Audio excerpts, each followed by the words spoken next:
Parkinson's disease. Parkinson's disease is defined as a progressively disabling neurodegenerative disorder which clinically exhibits motor symptoms such as bradykinesia, tremor, rigidity, flex posture, postural instability, and gait freezing. PD disrupts the regular functioning of the neuronal pathways due to the excessive loss of dopaminergic neurons, which results in the typical slow, delayed, and rigid movements. Several etiologies, such as genetic mutations and environmental toxins, have been linked to PD, but the pathway that ultimately leads to neuronal cell death remains unknown. The term Parkinson's disease was originally viewed as one disease, although is now understood to include several different forms. Sporadic and idiopathic forms of PD have been primarily linked to environmental factors such as exposure to pesticides and herbicides, oxidative stress, and mitochondrial dysfunction. Conversely, familiar forms of PD have been linked to genetic mutations such as alpha-synuclein and Parkin gene mutations. PD can also be categorized into symptomatic forms, akinetic or rigid, tremor dominant or mixed, which involves akinetic and tremor dominant features. There is approximately 6.3 million people worldwide currently suffering from PD, with the average age of onset at 60 years of age. PD is the second most common neurological disorder in Australia behind Alzheimer's disease, with an estimated 80,000 cases nationally and 4,000 new cases yearly. Prevalence ranges between 0.5 to 1% among persons between 65 and 69, but rises significantly to 2 to 3% prevalence among persons 80 years and older. The purpose of this presentation is to outline the key pathophysiology of PD and identify the implications for motor control. Focus will then move to current treatment options and the role exercise has to play in the rehab process. The presentation will be structured as follows. Outline the key pathophysiological and neurological factors that are associated with the development, identify the predominant etiologies and pathogenesis, discuss the effect PD has on movement, speed and control, identify the current forms of treatment available and discuss positive preventative measures, outline the role of exercise in the prevention and treatment. Pathophysiology. Neuronal cell death. The primary pathological feature of Parkinson's disease is the degeneration of dopaminergic fibres within the substantia nigra and the resultant depletion of dopamine secretion. The motor manifestations associated with PD occur primarily from the death of these midbrain dopaminergic neurons. Dopamine is a neurotransmitter which is heavily involved in the transmission between the substantia nigra and striatum. It is primarily involved in the application of inhibitory function. Lewy bodies. Lewy bodies are found in the substantia nigra of PD patients and are made up of structurally altered neurofilaments. They are located in areas of excessive neuron loss. Presynaptic proteins, alpha-synuclein and ubiquitin, have been linked to the development of PD due to their role in the development and structure of these Lewy bodies. This leads to the suggestion that PD is partly caused by a fault in the intracellular protein degradation, which results in this accumulation of protein and resultant Lewy bodies. The environmental toxins hypothesis has been strongly supported through the 20th century as dopaminergic neurotoxin 1-methylphenol-1236 tetrahydropyridine was proven to induce Parkinsonism. Priyadarshy, Tudor, Schwab and Priyadarshy suggested that farming or just living in rural areas significantly increases the risk of PD due to the increased pesticide and herbicide exposure. Studies have identified a 2 to 3-fold increased risk in first-degree relatives of a PD patient. Mutations of the alpha-synuclein gene and chromosome 4 and the Parkin gene on chromosome 6 have been found in families exhibiting autosomal dominant and recessive Parkinsonism and idiopathic PD. Much research is now directed towards understanding how mutations in different genes results in neuronal cell death and the clinical symptoms of Parkinsonism. There are two hypotheses related to the pathogenesis of PD. One proposes that misfolding and aggregation of proteins are the primary determinants of the death of dopaminergic neurons, whilst the other suggests that mitochondrial dysfunction and the resultant oxidative stress is the primary culprit of PD pathogenesis. Misfolding and aggregation of proteins. Protein aggregates can directly cause damage through cell deformation or interference with intracellular trafficking in neurons. Protein inclusions could also sequester vital proteins that are essential for cell survival. Although most research suggests a strong correlation between protein aggregation and PD, Dwyer and Serborsky proposed that protein inclusions may be a defensive mechanism, involved in the removal of toxic, misfolded protein and the overall protection of the cell. Research across the last few decades has also suggested that oxidative stress and mitochondrial dysfunction are capable of inflicting serious damage to the well-being of neurons. This oxidative stress is induced by excessive reactive oxidative species, which subsequently results in ROS-mediated loss of essential functions, and also ROS-mediated gain of toxic functions. Complex 1 activity of the electron transport chain is also affected in PD patients, leading to the suggestion that mitochondrial dysfunction also plays a major role in generation of toxic ROS during PD. Clinical PD symptoms such as bradykinesia, tremor, freezing, and gait disturbance begin to appear when approximately 50 to 70% of nigrostriatal dopaminergic neurons have been lost. This dopamine deficiency is also coupled with the development of Lewy bodies, which potentially disrupt basal ganglia functioning and inhibitory message transmission down major motor pathways such as the corticospinal tract. Effect on movement control. The four cardinal motor symptoms of PD are tremor at rest, rigidity, bradykinesia, and postural instability. Symptoms of flex posture and freezing are also becoming regularly associated with Parkinsonism and PD. Symptoms such as bradykinesia and freezing indicate a severe slowness or pausing of movement, i.e. the motor cortex, whilst the process of planning, initiating, and executing simple motor tasks also generates great difficulty in PD patients, i.e. the premotor cortex.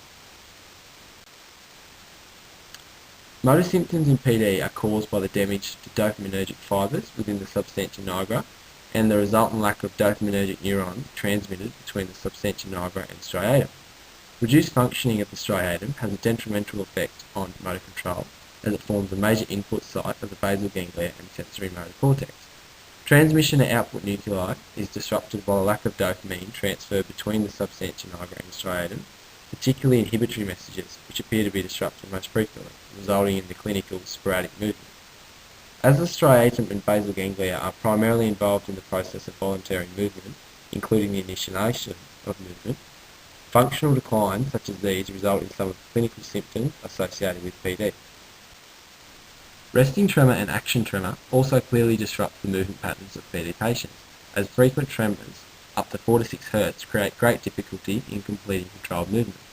Studies have identified a degeneration of a subgroup of mid-grade neurons AA in patients with tremor, which is not present in patients without tremor, suggesting that this AA group is the likely pathophysiological culprit. The lack of inhibitory function by the basal ganglia also contributes to the development of tremor in PD patients. The basal ganglia normally inhibits cortical motor areas via the thalamus and upper motor neurons. However, the transfer of these inhibitory messages is disrupted and subsequently results in unnecessary motor units being fired during a movement. Falling. Postural instability is the predominant symptom which contributes to this prevalence of falls in PD patients, as their impaired balance makes them very susceptible to the risks of falling. Monosynaptic pathways within the PD spinal cord aren't able to process afferent information quickly enough to adapt motor patterns to prepare and initiate a motor response. Decreased functioning of efferent pathways, particular spinal and vestibulospinal, also contribute, as they are primarily involved in the activation of core muscles to maintain an upright posture. Treatment and intervention. Olanow and Tatton have found various forms of neuroprotection which provide effective PD prevention.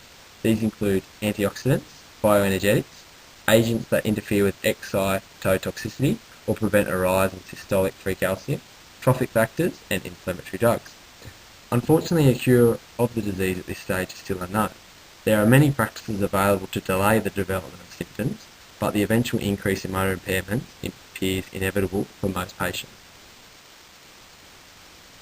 The dopamine prodrug levodopa is the current gold standard of PD treatment, as the primary etiology of PD is believed to be insufficient dopamine production.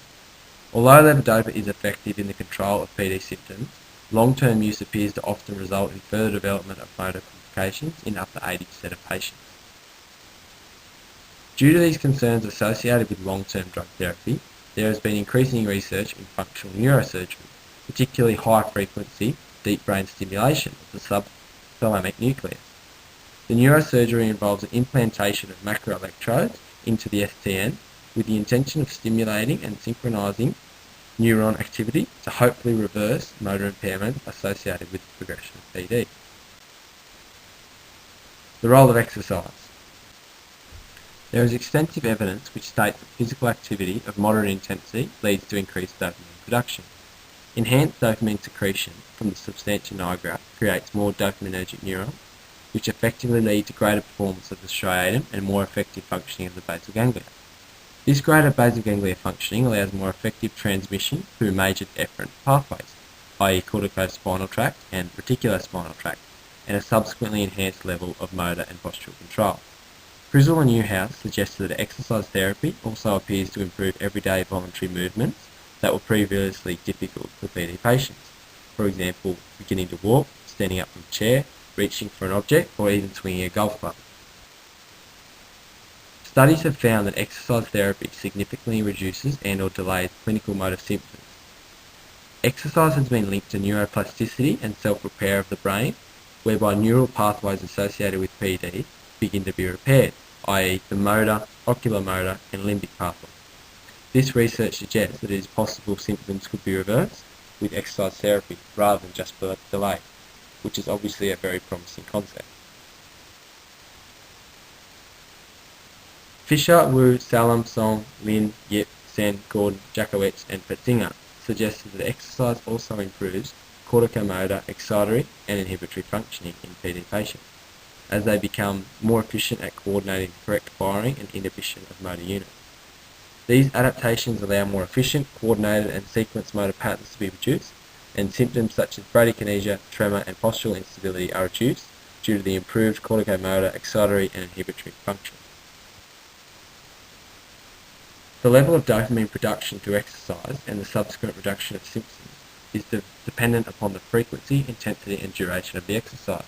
Thus, it is vital that PD patients are provided with a comprehensive exercise program to ensure they gain the best possible results. The highest levels of dopamine production have been identified during moderate exercise intensity, so it's important that the exercise prescription predominantly prescribes this intensity. Exercises involving everyday functional movements, such as walking, squatting, lifting, pulling, and sit-to-standing, would be very beneficial as they create greater synchronization of motor units along the relevant efferent pathways, thus training neuromuscular systems to perform these functional everyday movements with greater efficiency. Conclusions. The insufficient dopamine within structures of the basal ganglia is assumed to be the predominant factor in the prevalence of PD motor symptoms associated with voluntary movement. Inhibitory function of the basal ganglia is the element most severely disrupted by the dopamine deficiency, as PD patients have great difficulty in producing smooth, controlled movements due to this inability to inhibit the activation of motor units. The development of Lewy bodies within the substantia nigra is also a trait of the PD brain, as these structures form in areas of neuronal loss and severely disrupt regular neurological function. Uncertainty still exists in the understanding of PT etiologies though. However, genetic factors and exposure to herbicides and pesticides have been identified as possible contributors. The most common form of treatment is dopamine therapy, which involves the use of levodopa to re-establish dopamine levels. Conversely, exercise therapy is an inexpensive, simple, and effective form of treatment, which also enhances dopamine production. The natural reoccurrence of dopamine enhances the transference of dopamine through the basal ganglia, thus improving voluntary motor control through greater function of both upper and lower motor neurons. Corticomotor, excitatory, and inhibitory functioning can also be improved through exercise therapy. The ability to activate and inhibit motor units is enhanced, and smooth, controlled movements become more achievable. Overall, research emphatically supports the notion that exercise plays a vital role in both the prevention and treatment of PD.